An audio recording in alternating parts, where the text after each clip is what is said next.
지구재난 소식부터 시민 참여 활동까지 기후위기에 대한 거의 모든 것 기후 시민백과가 소개해드립니다. 채널 고정. 안녕하세요. 팟캐스트 기후시민백과입니다. 기후위기 시대에 그린피스와 시민분들이 함께 만들어온 변화, 그리고 함께 만들어갈 미래에 대해 이야기합니다.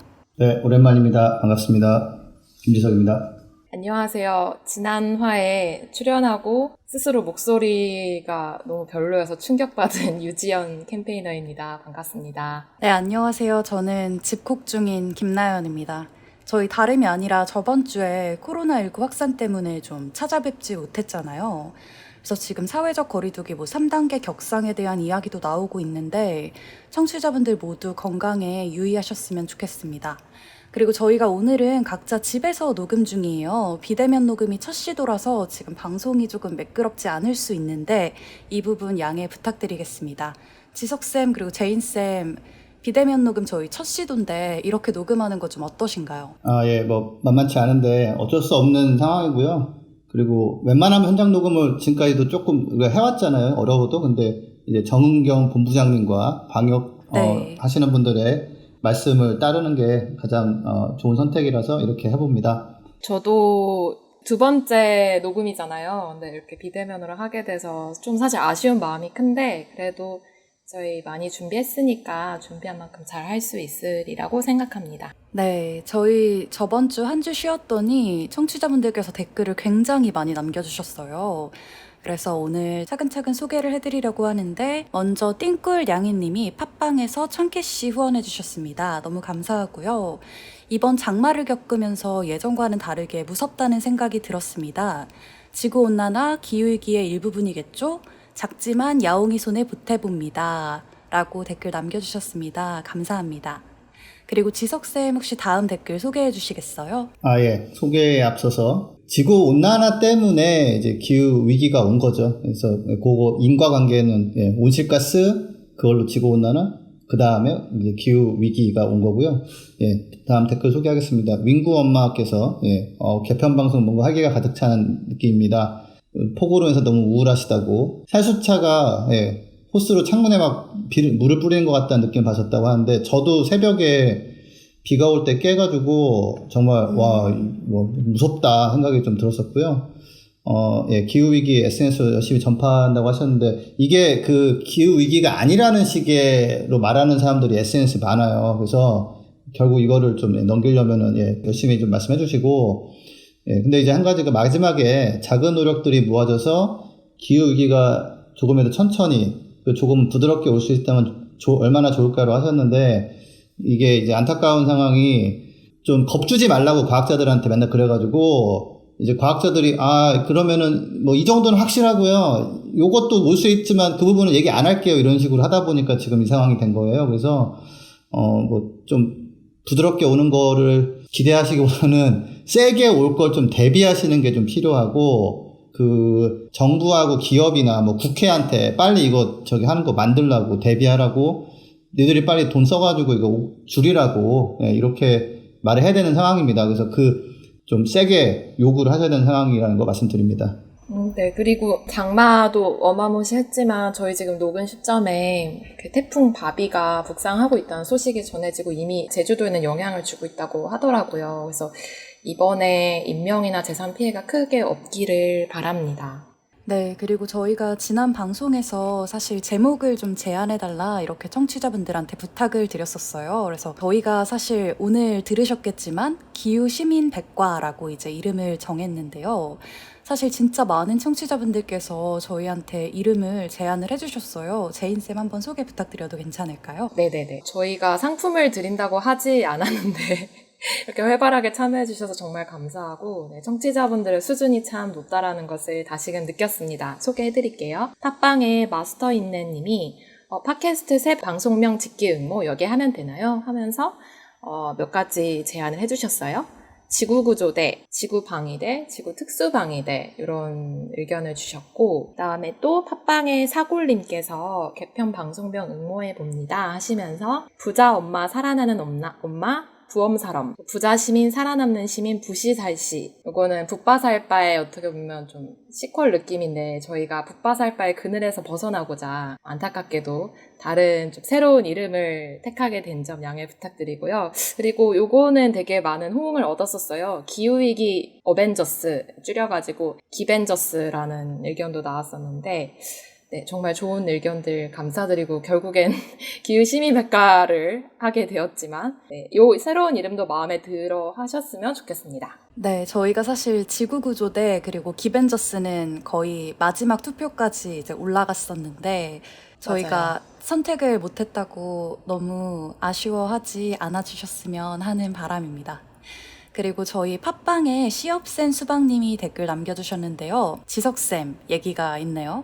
우와, 지석쌤, 뉴스공장까지 나오셨네요. 그린피스 응원하는 사람으로서 자랑스럽습니다. 앞으로도 여러 번 나가실 것 같은데 좋은 활동 기대하겠습니다. 응원합니다. 라고 댓글 남겨주셨어요. 네, 이게 제가 갑자기 요청을 받고 굉장히 피곤한 상황에서 또 밤 11시까지 그 대본 뭐 주고받고 막 이러면서 새벽 5시 일어나가지고 가서 나갔는데 제가 사실은 한 2011년도 정도에 김어준 총수랑 뭐를 좀 해보려고 제가 대사관 다닐 때 같이 만나서 고기도 먹고 근데 갔는데 기억하시더라고요, 저를. 그 다음에도 약간 연락 주고 받았거든요. 그래서 나가서 최대한 알려고 노력했고, 정말 안타까운 거는 이게 이제 김어준 총수가 이쪽을 이제 이해를 했어요, 드디어. 이게 되게 중요한 이슈구나. 그래서 계속 다루려고 하는데 코로나 때문에 상황이 심각해지면서 이거를 이제 잠깐 손을 이제 놓아버린 거예요, 지금. 뭐, 제가 봐도 지금은 코로나 얘기를 좀 더 할 수밖에 없으니까, 너무너무 안타깝고, 근데 뭐, 총수가 앞으로는 좀 챙길 것 같아서, 뭐, 제가 됐던 누가 됐던, 뭐, 제가 나가게 되면 아무튼 저도 최대한 잘 알려보겠습니다. 알몬드 버터 분께서, 예, 유튜브에 데니얼 보트킨의 환경을 해치는 25가지 미신책이 지구온난화와 기후위기 파트 미신이 IPC를 부정하는 점에서 조금 혼란스러워요. 리뷰 부탁드립니다.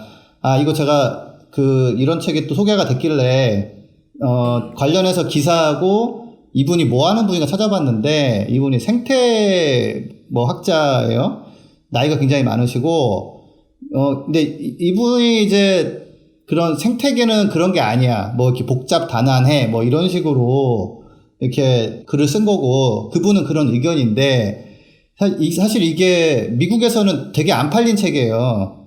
저는 사실 그런 책은 딱히 우리나라에 꼭 굳이 가져올 필요가 없다고 생각하는데 이게 우리나라의 이제 그런 관점에 동의하는 사람들이 굳이 아마존 판매 순위 환경 부분에서 뭐 12,000등인가? 뭐 진짜 주목받지 않는 건데 그걸 들고 와서 이렇게 던져놓으니까 혼란스러워하는 건데 거기에 나와 있는 그 내용은 사실 그렇게 지금 신빙성은 별로 없다. 이게 약간 좀 오래된 그 과거식의 환경 보전주의에서 좀 나온 얘기인데 그 IPCC 틀리지 않았고요. IPCC의 제일 큰 문제는 뭐냐면 아까도 말했지만은 겁주지 말라고 너무 세게 얘기하면 사람들이 너무 뭐 겁먹어서 아무것도 안 할 수도 있고 괜히 과학자들 비난받는다고 하는 것 때문에 용기가 없어가지고 굉장히 보수적으로 뭐 80년 후에 있을 거예요. 뭐 50년 후에 있을 거예요. 이렇게 얘기한 게 막 지금 막 벌어진단 말이에요. 그래서 그 데니얼 포트킨은 사실 제가 이걸 따로 다루고 싶지가 않은 게 다룰 만한 가치가 없는 건데 또 그거 설명하다가 시간 가는 거 좀 안타깝단 말이에요. 그러니까 요번에 우리가 장마 겪고 지금 태풍 날라오고 폭염 오고 하는 거를 보면 데니얼 보트킨은 틀렸고요. 그냥 잊어버리세요, 그냥. 제가 꼭 필요하다면 한번 다뤄볼 수 있지만 제가 좀 알아봤어요. 근데 굉장히 낡은 굉장히 옛날식 생태주의 관점에서 뭐라고 한 거지 꼭 맞는 게 아니다. 하나만 얘기하자면 이 사람이 이제 그런 얘기를 하는 거예요. 야, 기후변화만 막는다고 다 되는 게 아니야. 이런 얘기 하는 건데, 뭐 그거는 맞는 말이지만, 그럼 기후변화 안 막으면 딴 거 해결이 되느냐? 안 된단 말이에요. 그러니까, 그런 관점에서 보시면 된다. 약간 생태주의자의 약간 넋두리 같은 그런 면이 좀 많아요. 사실 저희가 붓바살바에서 보고서나 책을 좀 리뷰해보자 이런 얘기가 있어서 제가 이 책을 한번 리뷰를 해보자 이렇게 얘기를 하려다가 방금 지석쌤 말씀을 듣고 좀 생각을 접게 됐습니다. 제가 다른 책을 추천드리자면은 그 2050 거주불능지구라는 책이 있어요. 그거는 작년에 나왔는데도 아직도 아마존에서 환경적으로 1등 내지는 2등 정도 하거든요. 그리고 그거야말로 이제 그 IPCC 보고서에서 담기지 못했던 그 내용 실질적으로는 거의 맞는데 그 IPCC에서 좀 이렇게 편집당한 내용들을 모아놓은 거예요. 그래서 데니엘 보트킨의 책에 대해서 얘기할 시간에 차라리 거주불능 지구에 대한 얘기를 하거나 뭐 그러면 훨씬 나을 겁니다. 그러니까 잊어버리세요. 데니엘 보트킨 별거 아니에요. 네, 그 다음에 제가 댓글 소개하겠습니다. 유튜브에 김진님께서 댓글 남겨주셨어요. 죽어도 한국환경산업기술원 입사해서 기업에서 친환경을 촉진하고 싶은 취준생입니다. 수질환경기사 자격증을 취득을 하시고 입사 지원까지 3, 4개월 정도 남았는데 뭘 해야 좋을까요? 이런 댓글을 남겨주셨어요.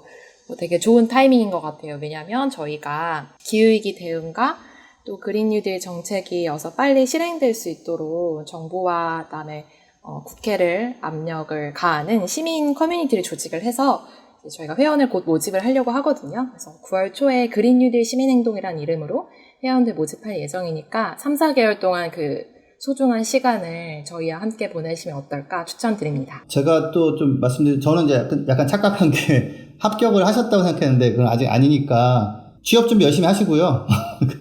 일단 들어가야 되니까, 들어가려고 하는 사람 많잖아요. 그러니까 열심히 하시는데, 그리고 저는, 합격을 했다고 생각해서 제가 정리했던 거는 뭐 전기차를 시승해 본다거나, 돌아다니는 자료 중에서 좋은 게 있으면, 그거를 좀 맛깔나게 공유하는 그런 좀 작업을 해보신다거나, 이게 공유만 하면 안 돼요. 좀 맛깔나게 공유하는 거를 좀 연습을 해야 되기 때문에 하실 수 있지만, 다시 원점으로 돌아와서, 아직 합격하신 게 아니면, 합격을 하기 위해 전력 두고 하시기 바랍니다. 네, 사실 김짐님 지금 기사 취득하셨다고 했는데 정말 고생 많으셨다는 말씀 드리고 싶고, 지석쌤 얘기해주신 것처럼 저희 공부하다가 좀 공유해보면 좋겠다 하는 내용 있으시면 댓글로도 간단하게 좀 남겨주시면 저희도 함께 나눠보면 좋을 것 같습니다.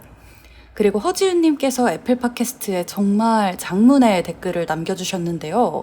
저희 팟캐스트 제목도 제안해 주셨어요. 이것도 마지막 최종 후보까지 올라갔었죠.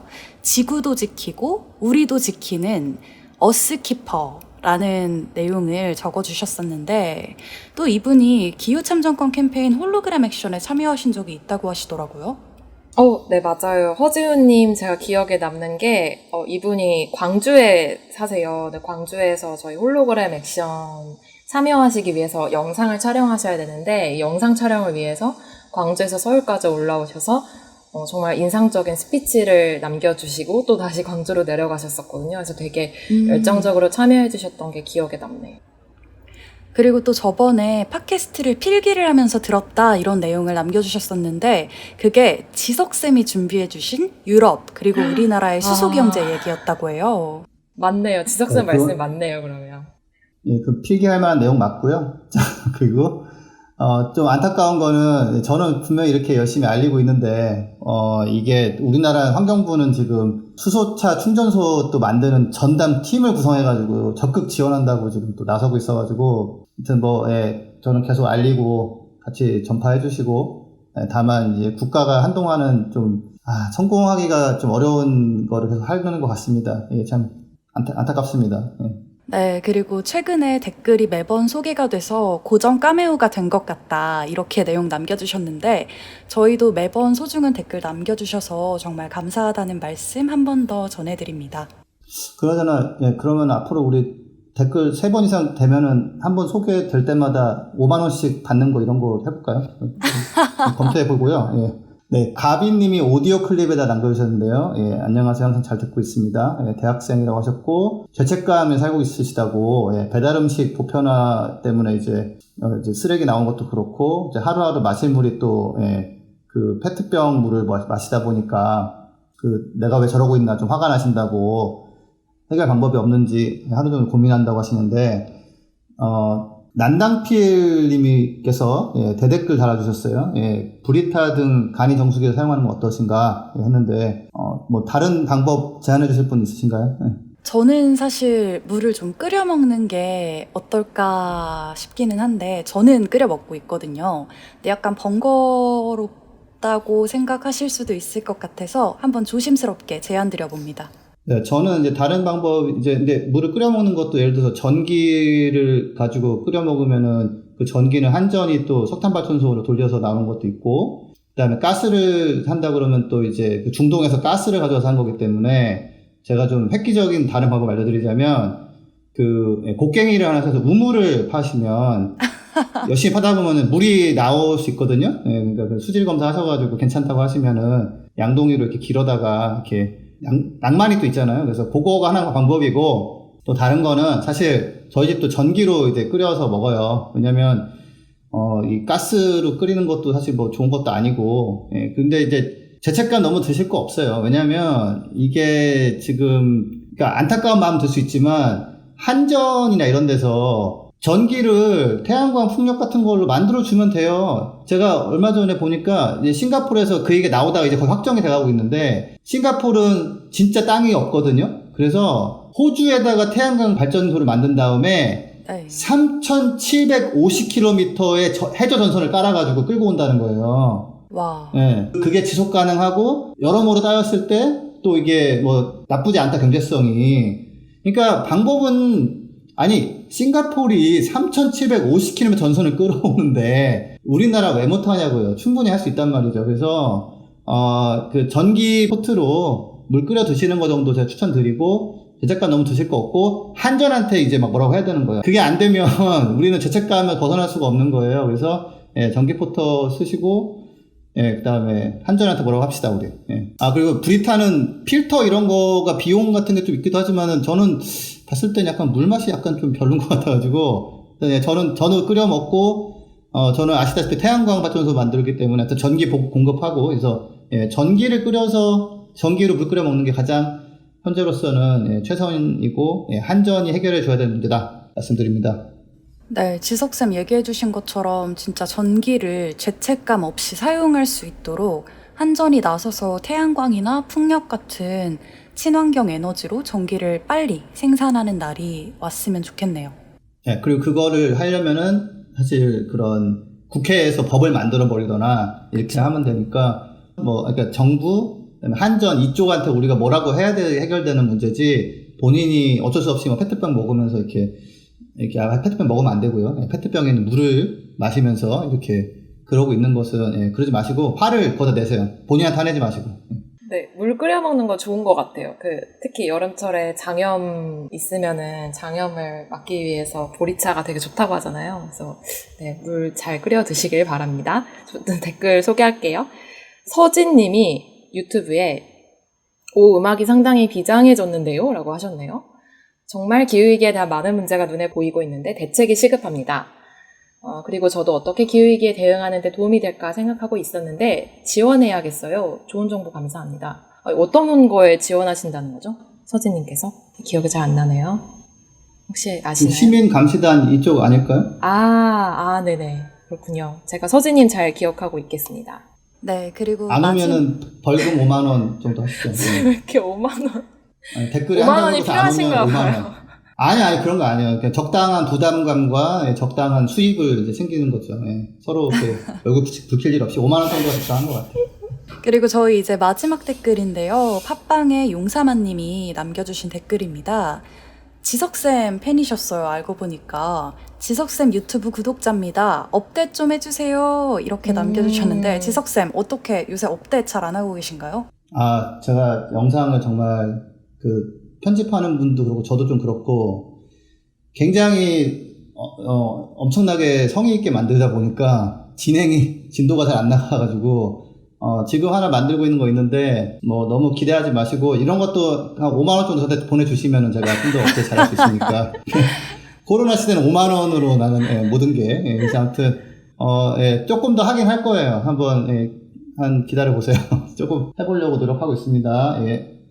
네, 저희 오늘도 이렇게 소중한 댓글 많이 남겨주셔서 감사하고요. 저희 그럼 방송 광고 듣고 본 소식으로 들어가도록 하겠습니다. 안녕하세요. 오늘 마쇼호스트 똑이에요.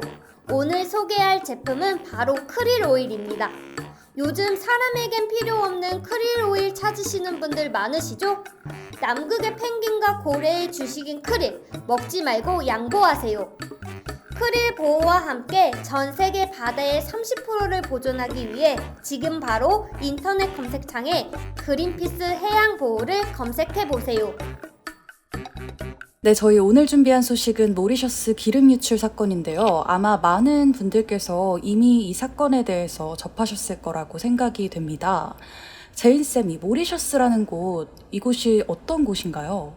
네. 모리셔스라는 곳은 사실 휴양지로 유명한데 쌤들은 다 들어보셨나요? 들어보셨겠죠? 당연히. 네. 네, 나 누구한테 얘기하는 거니? 네네. 모리셔스가.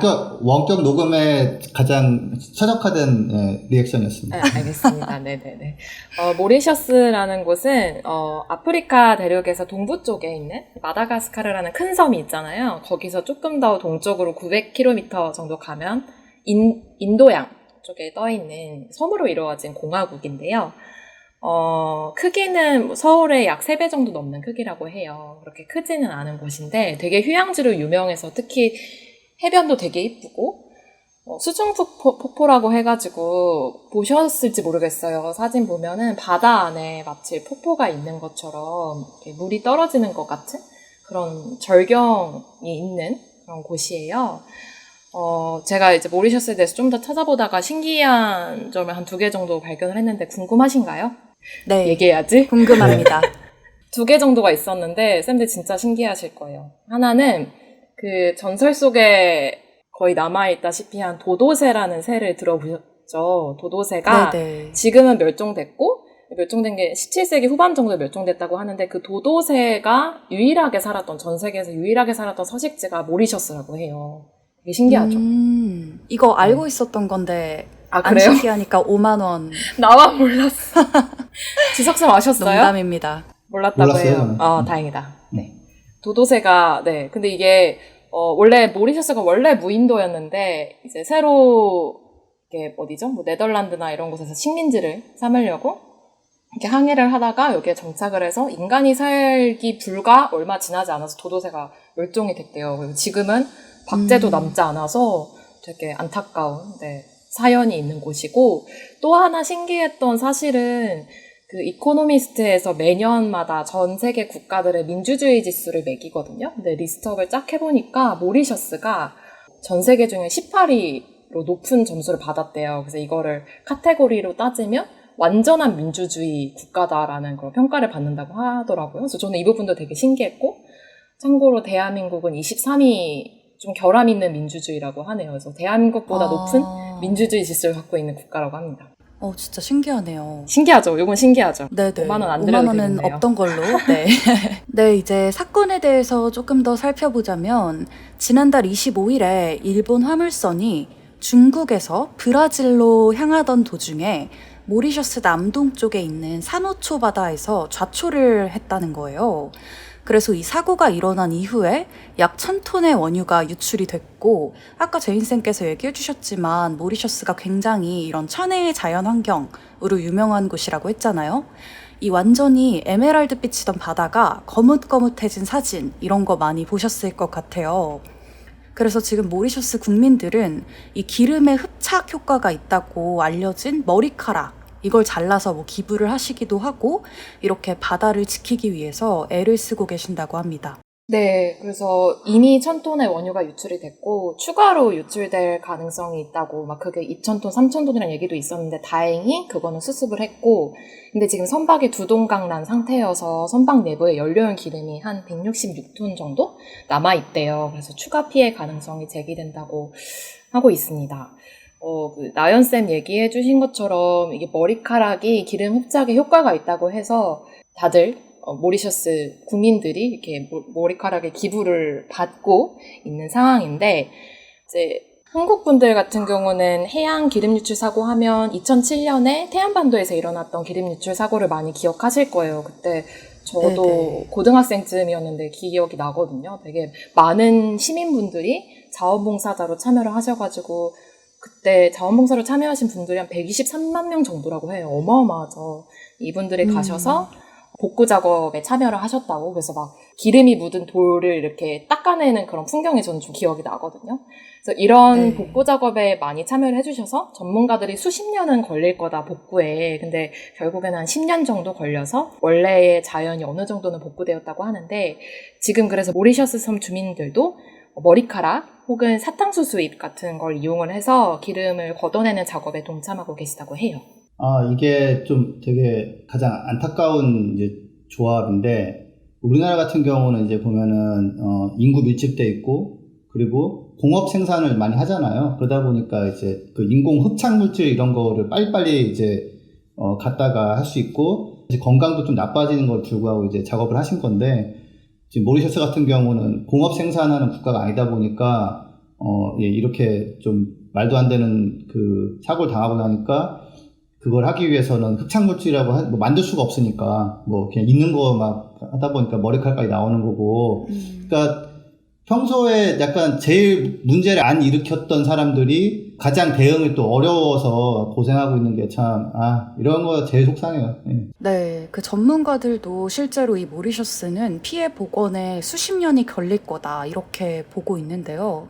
실제로 로이터 통신에 따르면 이제 전문가들이 38종의 산호 그리고 78종의 어류가 이번 사고 때문에 폐사할 위기에 처했다고 지적을 하고 있다고 합니다. 이 생물들은 모리셔스 해변에서 수백 년 동안을 살아왔던 그런 생물들이래요. 되게 심각한 상황인 것 같고, 모리셔스 공화국의 총리는 이제 이게 되게 심각한 상황이기 때문에 환경 비상사태를 선포한다고 발표하기도 했었습니다. 네, 모리셔스 국가위기관리위원회가 지난 19일에 이런 발표를 했어요. 추가 오염과 교통방해를 막기 위해 화물선 잔해를 가라앉히기로 했다라는 내용인데, 이게 아까 제인쌤께서도 얘기해 주셨지만 이 사고가 났을 당시에도 1000톤 가까운 원유가 유출이 됐는데 그 선박 내부에도 지금 166톤가량의 원유가 남아 있다는 거잖아요. 그러면 이걸 수장을 했을 때 어떤 일이 일어나겠냐, 이건 너무 자명하다고 보여지는데, 그래서 여기에 대해서 그린피스 아프리카 사무소 그리고 일본 사무소가 같은 날 서한을 공개했어요. 이제 화물선 잔해 수장 결정은 추가적인 환경 피해를 야기할 수 있는 최악의 선택이다, 이런 내용이 골자였는데요. 제인쌤께서 이 내용을 조금 더 자세하게 가져오셨다면서요? 네, 그린피스에서의 모리셔스 기름 유출 사건에 대해서 지금 이 선박을 운영하는 해운 회사죠. 일본에서 되게 큰 해운 회사 쇼센 미스이라고 하는데, 해운 회사와 그다음 모리셔스 정부, 그다음에 이 선박 선장인 와카시오호에게 공개 서한을 보냈다고 해요. 이 서한의 요지는 선박 사고로 초래된 이런 서식지나 생태계 파괴가 어마어마한데, 그거에 비해서 정작 이 피해를 수습하려는 노력이 턱도 없다. 너네 빨리 이거를 수습을 해야 되고 최소한 이 4개라도 해라라는 요지로 이 4개의 요구를 했어요. 요거를 잠깐 설명을 드리면, 첫 번째는 오염이 초래한 모든 피해를 금전적으로 보상을 해야 된다. 특히나 모리셔스 같은 경우는 관광산업이 되게 중요한 산업인데 코로나19로 인해서 관광산업이 매우 큰 타격을 입었을 거 아니에요. 근데 그런 상황에서 주민들이 이번 기름 유출 사고로 인해서 더욱더 큰 생계 위협을 느낄 거기 때문에 이에 대한 모든 책임, 재정적인 책임을 이 해운회사에서 지어야 된다. 이게 보험에서 커버가 되지 않는 부분도 해운회사가 다 커버를 해야 된다라는 거를 1번에 요구를 두었고요. 그다음에 2번은 사고 원인에 대해서, 그리고 사고로 인해서 얼마나 피해가 있었는지에 대한 조사를 독립적으로 수행해야 된다. 여기서 말하는 독립적인 건 이 조사를 수행하는 곳이 혹시나 이 해운회사라든지 아니면 모리셔스 정부 혹은 기업의 이해관계가 얽혀 있으면 이 원인을 제대로 규명할 수 없기 때문에 이런 거에 대한 연구를 독립적으로 수행해야 된다는 것이 2번 요구고, 3번은 이 선박이 사고가 났던 이 루트 있잖아요. 기존의 루트를 앞으로는 절대로 사용하지 않도록 요구를 했어요. 그래서 아까 그 나연쌤이 이 선박이 원래는 모리셔스 부근을 지나가는 거였고 브라질로 향하던 중에 일어났던 사고라고 했잖아요.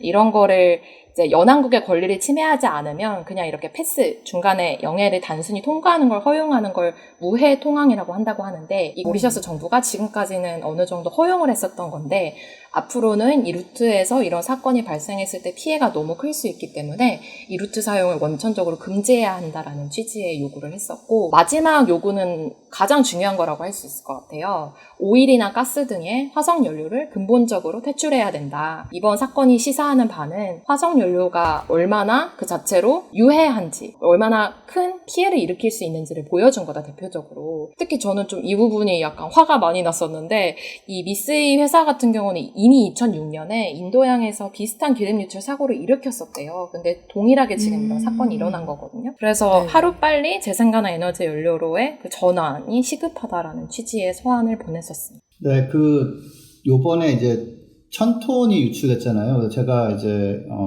지금까지 기름 유출 사고가 어떤 게 있었나, 뭐 이런 거 하고, 뭐 시사점을 한번 정리를 해봤는데, 일단은 우리나라 같은 경우 태안에 2007년도에 큰 게 서해 바다에 기름 유출이 있었죠. 그때 12,547킬로리터가 유출됐는데, 이거를 이제 뭐 휘발유로 이렇게 환산할 경우 그러니까 밀도가 다 다르기 때문에 원유면 좀 더 무거울 거예요.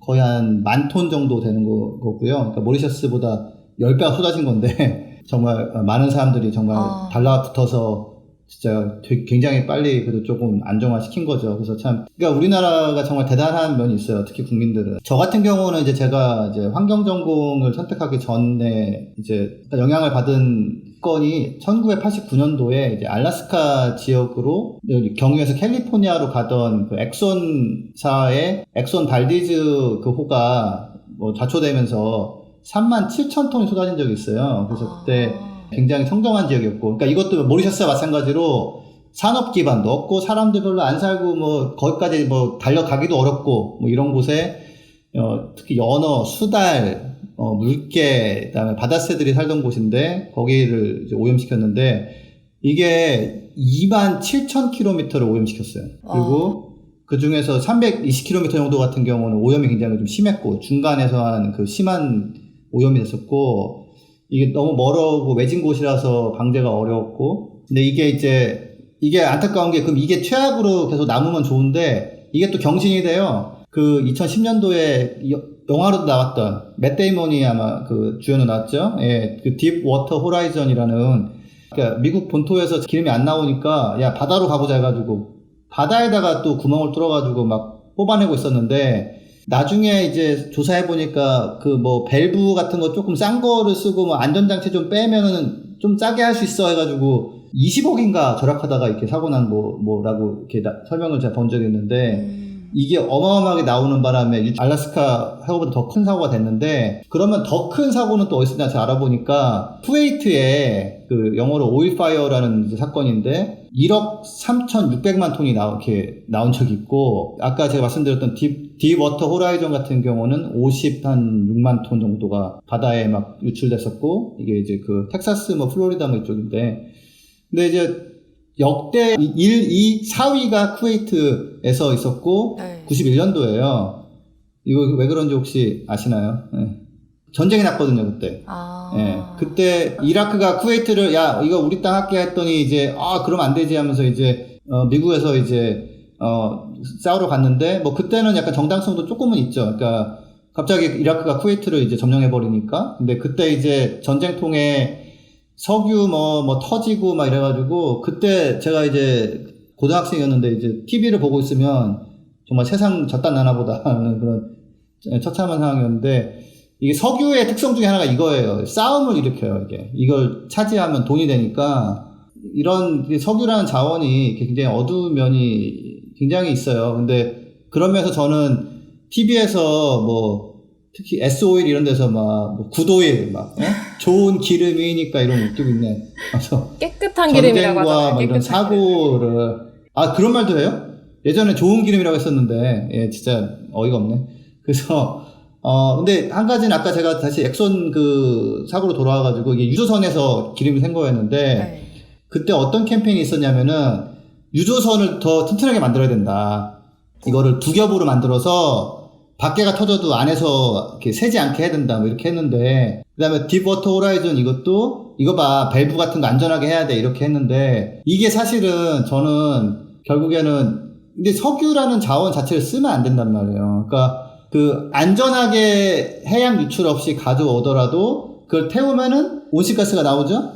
그 온실가스가 지금 요번에 역대 최장 장마, 엄청난 폭우, 그리고 폭우가 지난 다음엔 또 폭염, 그리고 폭염이 좀 지나가나 싶으니까 또 엄청난 태풍. 지금 이 기사 찾아보시면은 따뜻한 바닷물, 수온이 높은 곳을 지나면서 힘을 키운다는 말 계속 나와요. 바다가 따뜻한 이유는 온실가스 때문이거든요. 그래서 이 석유는 유출된 사고가 굉장히 안타깝지만 이거를 계기로 좀 역시 석유라는 자원은 쓰면 안 된다. 그래서 제가 우리가 북바살바 이런 거 할 때 전기차를 매주 얘기했잖아요. 네네. 전기차를 쓰라고. 아니, 지석쌤 말씀 들어보니까 진짜 무슨 올림픽도 아니고 뭐 이런 사고 기록을 경신을 해가면서 사실은 뭐 태양광 풍력이라는 너무 쉬운 대안이 있는 거잖아요. 지금 아주 현실적인 대안이 있는 건데 지금 이런 상황들이 계속해서 반복해서 벌어지고 있다는 게 좀 많이 안타깝네요. 저도 지석쌤 말씀 들으면서 드는 생각이 원유 가격이 점점 떨어지고 있는데 특히나 코로나19 이후에 원유 가격이 완전히 폭락했다는 뉴스가 있었잖아요. 근데 제가 얼마 전에 본 기사가 원유 수요가 줄면서 재고가 쌓이고 이거를 보관하는데 또 비용이 드니까 아예 중국에서는 이 원유를 저장하는 탱크를 바다 위에 띄울 수 있도록 요거를 좀 기술을 만들고 있다 이런 얘기를 들었었거든요. 그래서 참 저는 그 얘기 들으면서 이게 만약에 또 이런 사고가 날 수 있는 가능성도 있고 참 너무한다 싶은 거예요. 이게 원유를 말씀하신 것처럼 땅에 묻혀 있을 때 그나마 좀 괜찮은 상태인 건데 이걸 굳이 캐냈는데 또 보관할 비용도 없어서 이거를 자연에게 영향을 미칠 수 있는 그런 최악의 선택을 한다는 게 좀 안타깝다는 생각이 들었었어요. 네, 그러니까 석유는 이제 있으면은 그거 쟁취하겠다고 싸우고 죽이고, 그 다음에 꺼내면은 또 이제 그 과정에서 새거나 이러고, 또 그걸 또 가져오다가도 사고 나면 이렇게 되고, 쓰다가 제대로 못 쓰고 이렇게 바다에 흘리면 또 문제가 되고, 그럼 또 끝까지 안전하게 잘 쓰면 어떻게 되느냐? 온난화를 일으켜가지고 또 여러 가지 피해를 가져오기 때문에 요즘은 이제 슬슬 코로나도 타격을 주고 해가지고 이제는 투자 대상에서 퇴출되고 있어요. 얼마 전에도 굉장히 큰 투자 회사가 엑손모빌 같은 회사 걸 다 이제 팔아버렸거든요. 그래서 약간 이제 변화가 오긴 하는데 변화를 좀 더 가속화 이제 할 필요가 있고, 배는 이제 앞으로 다니면은 이제 뭐 중간에 대안으로 액화 천연가스를 쓴다는 얘기가 있는데 그게 조금 낮기는 하고요. 근데 궁극적으로는 차라리 수소로 가든지, 제가 수소 자동차는 제가 안 된다는 걸 말씀드리지만 네네. 현재 선박이나 이런 거는 수소가 가능성이 있거든요. 근데 그것도 뭐 만만치는 않은데 그렇게 하고, 우리는 이렇게 석유 산업에 좀 힘을 더 빼기 위해서 차가 필요하면 전기차로 가고 이렇게 해야 되고, 아까 제가 초반에 물 끓여 먹자 얘기할 때도 얘기했지만 지금 많은 부분을 태양광 풍력 같은 깨끗하게 전기를 만들어서 그걸 가지고 뭐 물도 끓이고 난방도 하고 자동차도 타고 이렇게 되는 게 결국 정답이라고 이게 정리가 다 됐어요. 그래서 우리가 약간 전기 아껴 쓰자라는 쪽으로 가면서 뭐 무조건 전기만 아끼자는 식으로 가는 게 있는데 그게 지금은 좀 잘못된 방향이고, 이런 석유 사고를 예방하기 위해서라도 자꾸 이제 좀 석유에서 벗어나야 된다. 그리고 석유를 잘 쓰면 또 어떻게 그 가장 또 문제가 되고 이런 상황이라는 거 말씀드리고, 네. 온라인 상황이니까 어차피 왔다 갔다 하기 좀 어려우니까 먼저 쭉 가자면, 제가 요번 사태를 맞아가지고 이 어떤 4가지 요구사항을 이제 정리한 그 곳이 있어서 일단 제가 4가지 걸 읽어드리고 퀴즈를 하나 내볼게요. 퀴즈. 자, 첫 번째, 아베 수상은 이번 사태를 맞아 일본 정부가 소유한 선박을 가장 깨끗한 마린 가스 오일로 바꾸고, 이런 게 있나 봐요.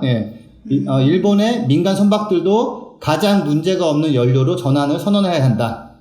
자, 두 번째, 다 이 아베 수상한테 요구하는 건데, 아베 수상은 정부가 제로 에미션 선박 프로그램 달성일을 2025년으로 앞당기고 필요한 예산을 지원해야 한다. 그 세 번째는 아베 수상은 일본 항구에 정박하는 모든 선박이 2035년까지 제로 에미션이 되도록 강제해야 한다. 그러니까 이제 배가 일본까지 왔는데 너 뭐 쓰니? 뭐 너 혹시 온실가스 나오니? 그러면은 네 나오는데 그러면은 그러면 딴 데 가봐 이렇게 하는 거죠. 예. 그래서 그리고 이번 사태를 계기로 이렇게 하는 게 그나마 어떻게 보면 이번 약간 교훈을 얻어서 바꾸는 그 모리셔스 사태에 맞는 올바른 대응이고, 그다음에 그렇게 하면 항구 주변에 대기 환경도 개선돼서 이제 일본의 항만 사업이나 이런 게 리더십을 갖게 만들 수 있다. 그 네 번째는 일본이 국제해사기구 IMO와 UN에 가서 국제 선박 규제에 있어서 근본적인 개선을 나서야 된다. 자꾸 이제 발 빼고 이런 식으로 하는데, 자 근데 대본에 써 있지만 시청자들을 위해서 자 이런 네 가지를 요구한 곳이 어디일까? 정답. 어디일까? 상품 있나요? 네. 5만 원. 있어요. 5만 원? 5만 원. 니케이 비즈니스 네. 리뷰입니다. 그렇죠.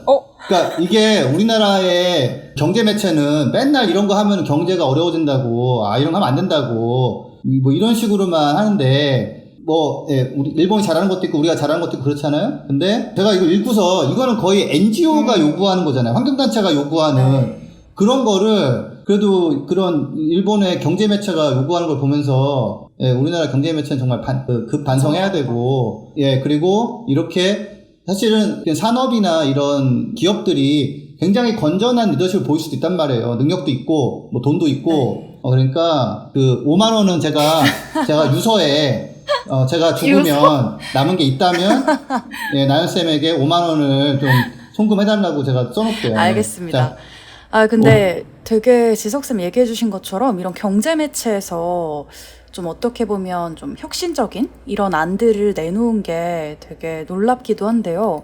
마린가스 오일이라는 걸 저는 처음 들어봐가지고 이것도 오일이 붙다 보니까 뭔가 화석연료이지 않을까 하는 생각이 드는데, 이거에 대해서 혹시 자세히 아시는 분 계신가요? 이게 제가 약간 좀 녹음 직전에 찾았어요, 이거를. 너무 반가워서 제가 옮겨놓은 건데, 마린 가스 오일이니까 이거는 제가 봤을 때는 액화 천연가스 이런 거일 것 같아요. 그러니까 엔진을 돌리되 그나마 가장 오염물질이 그 배기가스 덜 나오고, 그다음에 누출됐을 때도 가장 그래도 피해가 적은 그냥 그 중유나 지금 쓰는 건 선박들이 보통 가장 더러운 걸 쓰거든요.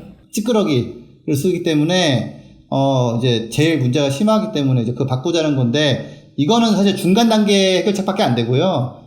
이걸로 바꾸는 게 일단 지금 당장 할 수 있는 거에 가까운 것 같고, 그 다음에 이제 제로 에미션으로 가는 거니까, 마린 가스 오일은 그냥 무슨 석유나 가스계 제품인데, 그나마 가장 좀 문제가 적은 거라고 보시면 될 것 같고, 참고로 이제, 그거는 해결책은 아니에요. 그냥 당장 좀 개조해서 바꿀 수 있다, 뭐 이런. 디젤차 같은 경우 그 LNG 차로 개조할 수 있거든요.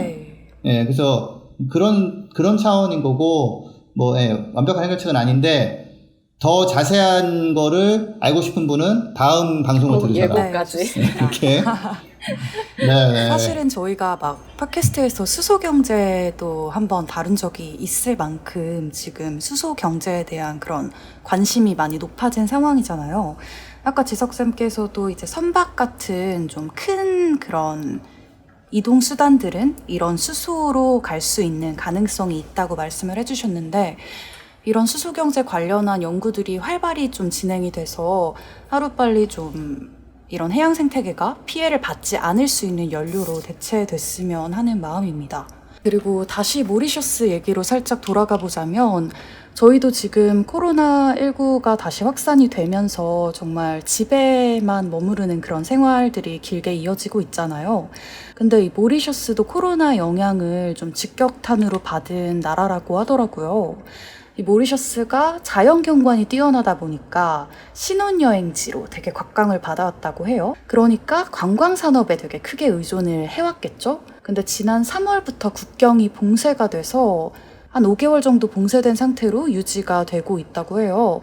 근데 모리셔스 정부는 코로나19에 되게 잘 대응을 했다, 이런 평가를 받고 있어서 원래는 조만간 국경을 개방하려고 했는데 이 같은 사고가 발생했다고 합니다. 예, 근데 그 참 안타까운데, 사실 요새 여행업 하는 분들, 뭐 항공 쪽에 일하시면 너무 이제 힘들어져는 거 굉장히 안타까운데, 그래서 한 가지는 제가 이게 기후 위기 시대다 보니까 말씀 안 드릴 수가 없는 게, 이제 신혼여행으로 모리셔스가 뭐 아프리카 쪽이면 진짜 멀거든요. 그쵸. 그러니까 뭐 유럽에서 가거나 그럼 조금은 낫겠지만, 그런 데로 멀리 신혼여행을 가는 게 이제 온실가스를 대박 방출한단 말이죠. 좀 바람직하지가 않아요. 그래서 기후 위기 시대에 맞는 좀 새로운 신혼여행 문화, 여행 문화가 좀 필요하고, 우리나라가 원래 70년대 같은 경우는 제주도로 신혼여행 가는 게 대박이었어요. 그쵸, 정말. 예. 사실 제주도 같은 경우도 관광에 의존하는데, 가면 갈수록 온실가스가 나오고, 지금 태풍에 또 가장 큰 피해를 보고 있는 쪽이 제주도인데, 그래서 예, 우리가 코로나도 때려 맞으면서 약간 좀 생각해보고 좀 더 여행을 안 갈 이유가 좀 생겼잖아요. 그래서 옛날처럼 여행 다니고 싶어, 옛날처럼 가야 되라고 생각하는 거는 사실 조금 맞지 않아요. 언제 우리가 과거로 돌아갈 수 있느냐, 백투 노멀 이런 거 얘기하면, 노멀로 가면 우리 최악이다 하기 때문에, 멀리 관광 가는 거는 좀 재생에너지로 충전하는 전기 비행기가 나올 때까지는 한번 좀 미뤄야 되고, 자꾸 좀 더 가까운 곳에서 좀 그 즐거움과 자기가 원하는 걸 좀 찾을 수 있어야 됩니다. 이게 멀리 가는, 그러니까 모리셔스도 관광업에 크게 의존하고 있었다면은 그 사람들을 위해서라도 조금 이제 다른 거를 찾아가는 계기로 삼아야 되는 상황이라는 걸 좀 말씀드립니다. 네, 맞아요. 그래서 요즘에는 코로나19로 해외로 신혼여행 못 가시는 분들은 호캉스라든지 국내 여행지로 많이 가시더라고요. 그래서 제주도도 좋지만 또 국내에 되게 좋은 여행지들 많잖아요. 거기 새롭게 또 내가 발굴해내는 재미도 있는 것 같아요. 요 여행지, 강원도에도 되게 좋은 곳 많고, 이런 곳들을 전기차를 타고 여행해보는 재미도 느껴보면 어떨까 합니다. 네, 맞는 말씀인 것 같습니다. 사실 코로나19 때문에 우리 행동 양식이 되게 많이 변화하고 있잖아요. 그리고 그런 변화된 행동 양식의 일부는 코로나19가 끝나더라도 그 종식 이후에도 유지될 것이라고 이렇게 기대가 되고 있는데, 그 중에 하나가 좀 활발한 국내 여행이 됐으면 하는 마음입니다. 사실 모리셔스 사고는 이제 인간의 실수가 자연에 미치는 영향을 보여주는 정말 참담한 사례라고 볼 수 있고, 또 하루빨리 우리가 화석연료에서 벗어나서 재생가능 에너지로 이제 에너지 대전환을 이뤄야 된다, 이런 교훈을 주는 사례인 것 같습니다. 해양보호는 생물 다양성 보존이나 해양 생태계 보호, 이런 의의도 있지만 기후위기를 막는 데에도 해양 자체가 정말 중요한 역할을 하잖아요. 일단은 해양 생태계 보존이 되게 중요한 게, 그냥 건강하게 있어도 우리가 워낙 많이 괴롭히잖아요. 뭐 물고기 엄청나게 잡고 막 이래가지고 하는데, 수온도 올라가고 또 바다가 산성화가 돼요. CO2가 녹아 들어가면서. 그래가지고 이제 사실 그건 또 이제 보호 지역으로 지정을 해도 결국에는 이게 그 보호 받을 곳들이 다 사라져 버리는 일도 생기는데, 바다가요, 이게 되게 좀 무서운 게, 지금까지는 열을 막 흡수하고 CO2도 흡수해주면서 이 버퍼 역할을 해줬어요. 버퍼 역할을. 바다가 지금처럼 많지 않았다면은, 예를 들어서 우리가 보통 땅이 3, 바다가 7이잖아요. 근데 이게 만약에 반대였다면은 이미 엄청나게 뜨거워졌을 거거든요. 근데 이 바닷물도 한계가 있고, 이게 점점 이게 뜨거워진 다음에 제일 안 식는 게 또 바다란 말이에요. 그래서 이제 지금까지 우리를 버퍼 역할 해줬던 바다가 우리한테 또 사실 위협이 될 수 있는데, 그거는 무슨 바다의 복수가 아니라 우리가 그렇게 만든 거예요. 그냥 저는 자연의 역습 그러면은 참 좀 그래요. 왜냐면 걔네들이 무슨 의지가 있어가지고 하는 게 아니라 우리가 이렇게 만든 거란 말이에요. 그래서 좀 깊이 병들고 있는 바다를 뭐 보호하면서 동시에 다시 한번 또 항상 빼놓을 수 없는 온실가스를 줄여야 되고, 그러려면은 정부하고 기업이 좀 나서줘야 되고, 국회의원들 뭐 합니까? 빨리 이렇게 하시고. 그런데 또 하나만 더 보태자면, 그러면은 아무것도 하지 말고 뭐 다 그만두고 해야 되냐? 아니, 그렇지는 않다. 우리가 빨리 문제 있는 것들은 좀 버리고, 바다를 안 괴롭히는 그런 물건과 탈 것들, 이런 거를 좀 빨리 전환하자라는 말씀 드립니다. 네, 지석쌤 말씀해주신 것처럼 바다를 괴롭히는 인간의 다양한 활동들이 있잖아요. 그린피스에서는 이런 바다 생태계를 온전히 보호하기 위한 글로벌 해양 캠페인을 진행하고 있거든요. 특히 인간들이 이 해양의 자원들을 불필요하게 지나치게 많이 개발하고 또 불법어업 문제도 심각하거든요. 이래서 이런 어자원 착취의 문제를 해결하기 위해서 바다의 일정 부분을 인간의 이윤을 위한 행위를 금지하는 해양보호구역으로 지정하자라는 취지의 캠페인을 하고 있어요. 그래서 2030년까지 전 세계 바다의 최소 30% 이상은 보호구역으로 지정하자는 해양 캠페인을 진행 중에 있습니다. 그리고 이러한 요구가 특히나 이런 해양보호구역 지정에 국제사회는 물론 각국의 정부들이 이 해양보호구역 지정에 동참을 해야 하거든요. 그래서 각국 정부를 대상으로 시민분들이 해양보호구역 지정에 대한 요구를 전달하는 활동들을 했어요. 그래서 시민분들이 어떤 활동을 했는지 간단하게 소개를 해드릴게요. 그린피스 서울사무소 같은 경우는 작년 초에 오션 디펜더라는 시민 커뮤니티를 조직을 해서 세계 펭귄의 날이라든지 세계 해양의 날, 혹은 이제 뭐 세계 해양 포럼 같은 중요한 시기에 맞춰서 해양보호구역 지정의 중요성을 알리는 메시지 퍼포먼스를 했어요. 이런 퍼포먼스들은 단순히 미학적으로 중요한 것이 아니라 이 퍼포먼스를 통해서 미디어에 메시지를 지속적으로 노출을 시키고 결과적으로는 정부로 하여금 이 해양 보호의 의지를 보이도록 촉구하고 압력을 가하는 행위이기 때문에 이런 오션 디펜더들의 활동이 되게 중요했다고 할 수 있어요.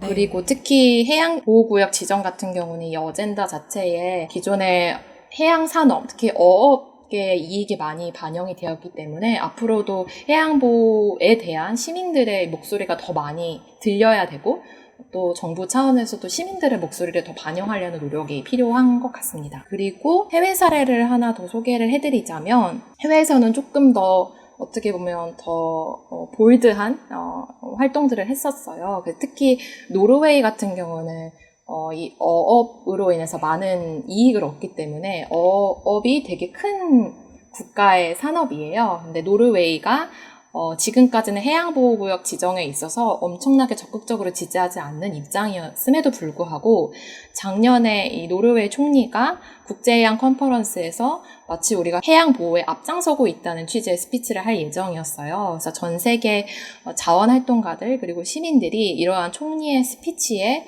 항의하는 메일을 보냈었고 컨퍼런스에서 총리가 스피치를 하고 있는 그 시간에 맞춰서 특정한 해시태그를 달아서 노르웨이 총리 너 제대로 안 하고 있는데 왜 이렇게 좋은 말만 하냐 정말로 해양보호구역 지정 그리고 해양보호를 위해서 너가 행동을 취해야 된다라는 그런 취지의 메시지를 트위터로 막 엄청나게 총공을 했었던 활동도 있었어요. 그래서 이때 한국의 자원활동가 분들도 참여를 하셨었는데 이렇게 좀 정부에 직접적으로 요구를 전하는 활동도 저희가 진행을 했었고 앞으로도 기회가 된다면 이런 유의 활동들을 많이 진행해 보려고 합니다. 그리고 그 노르웨이 총리가 그런 거 말 잘못한 거는 지적하는 건 되게 좋은 액션이고요. 그 노르웨이 총리한테 제가 또 하나 얘기하고 싶은 게 있는데 노르웨이산 강고등어가 요즘 너무 짜다. 그것 좀 간을 좀 덜 짜게 해줬으면 좋겠다. 그거 말씀드립니다. 저희 애들이 안 먹어가지고 어제 좀 애먹었어요. 그래서 좀 그것도 좀 개선이 필요하다는 말씀드립니다. 네, 저희 오늘 이렇게 모리셔스 사고 한번 얘기를 해봤는데요. 방송 광고 듣고 마무리할 수 있도록 하겠습니다.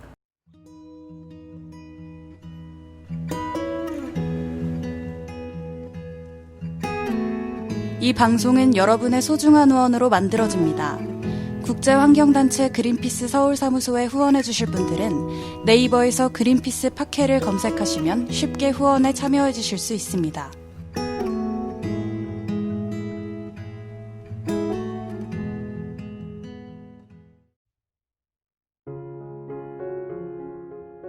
그린피스 유니버스는 애플 팟캐스트, 구글 팟캐스트, 팟빵, 파티, 앵커, 스포티파이 등을 통해서 들으실 수 있습니다. 방송에 대한 의견이나 참여를 원하시는 분들은 gkr@greenpeace.org로 메일을 보내주시면 저희가 정기적으로 확인하도록 하겠습니다.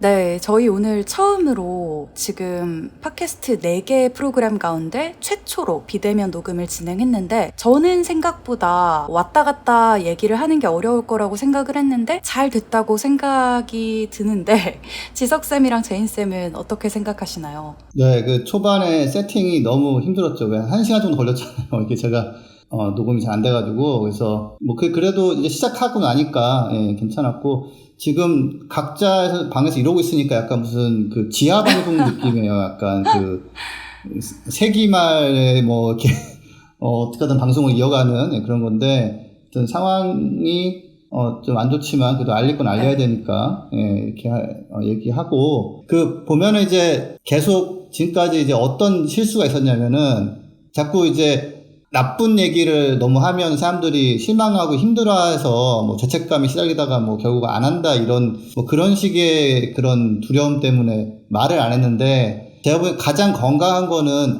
이게 문제가 있다. 상황이 심각하다는 걸 알고 좀 힘들어 한 다음에 고민만 되고 내가 자책만 하면 너무 힘드니까 이 상황을 바꾸자라고 네. 나와서 문제점을 개선하는 게 가장 건강한 패턴이거든요. 그러니까 안 좋은 상황을 나 외면한다. 이것도 좋지 않아요. 그리고 그것 때문에 더 큰 피해를 입을 수 있고. 그래서 하여튼 저희는 계속 상황을 그대로 알리고 누구한테 뭐라고 해야 되는지 좀 알려드리고 하면서 바꿔나가도록 하겠습니다. 네, 저도 비대면으로 하지만 왠지 잘 연결되어 있다는 느낌을 많이 받아서 준비를 열심히 해서 그런 거겠죠. 되게 감사했고 저도 되게 올해가 정말 특수한 상황인데 그거에 더해져서 다양한 기상이변 상황들을 겪으면서 우리 정말 이대로 괜찮을까라는 생각을 참 많이 해요. 또 그런데 이런 상황이 특히 기상이변 같은 경우는 그래 지금 너무 심각하다 하는데 이게 또 여름이 지나고 가을이 선선해지면 또 우리의 그런 경각심이 또는 흐트러지지 않을까라는 또 두려움도 있거든요. 그래서 지금 우리가 느꼈던 이런 경각심들을 계속 잊지 않고 더 열심히 기후위기의 대응을 위해서 행동할 수 있는 그런 동기로 삼았으면 좋겠다는 생각이 들고 오늘 방송 준비해주신 쌤들 너무 감사드립니다. 네, 사실 청취자분들도 정말 코로나19의 장마, 폭우, 폭염, 그리고 태풍까지 너무 힘든 시기 보내고 계실 것 같은데 저희 다 함께 이 어려운 시기를 잘 극복해 나갔으면 좋겠습니다. 그러면 저희는 다음 방송에서 더 좋은 내용 가지고 찾아올 수 있도록 하겠습니다. 감사합니다. 감사합니다. 감사합니다.